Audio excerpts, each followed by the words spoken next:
Now let's break down what exactly Trump tariff means and the impact that they will have. The sectors that will be the worst hit, gems and jewelry sector. We are also looking at the development which is happening, and it's deeply concerning. Could hit thousands of jobs, disrupt the chain supplies. Tariffs also will now be distorting the prices and could delay the shipments. So gems and jewelry sector very closely looking at what's happening with regards to the United States of America. The pharmaceutical industry. India is the largest supplier of generic drugs to the US. Close to $220 billion savings to US customers just in the year 2022. 30% of the pharma company revenue comes from the United States of America. Textiles and apparels, that's another sector which is very closely looking at these developments. Indian companies are major suppliers to US retailers. Tough competition coming in from Vietnam and Bangladesh. Tariffs to make goods uncompetitive. Electronics, that's also one of the sectors. India became the largest mobile supplier to US in 2025. Apple supplies to US could be under threat at the moment. Electronics were exempted from the tariffs that were being levied in April.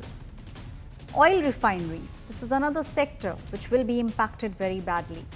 Uncertainty because of use of the Russian crude oil. Nearly 37% of crude oil imports come in from Russia. In Russian crude oil absence, prices will spike.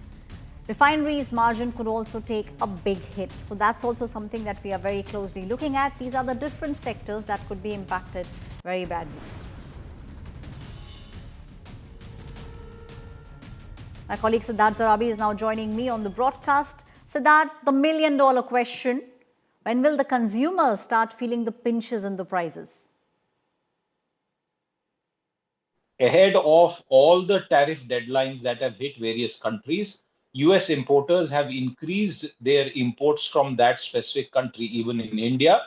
We have seen in the run up to the deadline and the imposition of the additional 25% tariffs that there's been a bit of an import surge. And therefore, due to higher stocking levels, price increases will not translate straight off. But almost every single American economist that I have tracked say that this will have an inflationary impact for the American consumer. Siddharth, is there also a retaliation which may come in from India?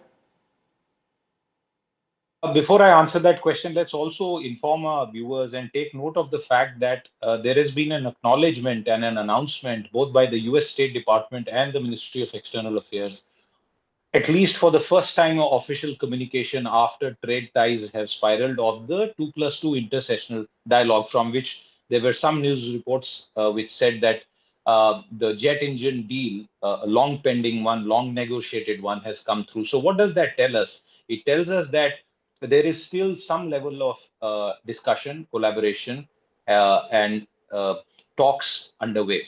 As far as the trade talks are concerned, let's be very clear about it.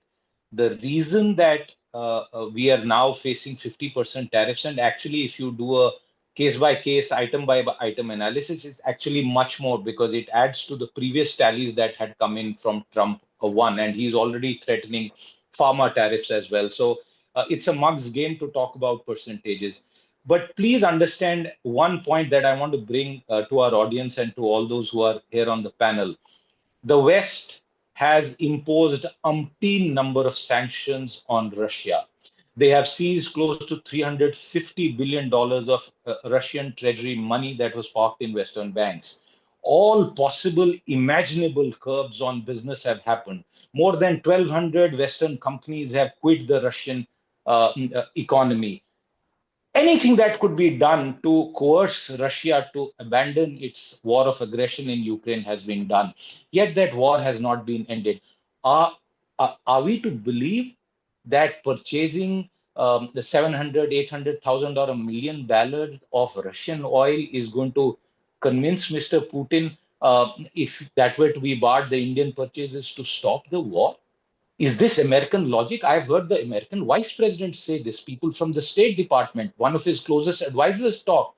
I mean, if there was anything that falls in the realm of, a fantasy novel, these are those comments. You have put all your power in trying to bring Russia to kneel. Nothing has happened. And then you turn to nobody else but India and say, oh, you are financing the Russian war. You are responsible for this. This is utter madness. I have no other polite way of describing it. It is utter madness. And what do you think the common man on the Indian street will believe? Thank you, Siddharth, giving us all those details, breaking it down for us, and also clearly pointing out towards the fact that there have been a lot of sanctions that have been imposed so far on Russia, and India is not the only country which is buying oil from Russia.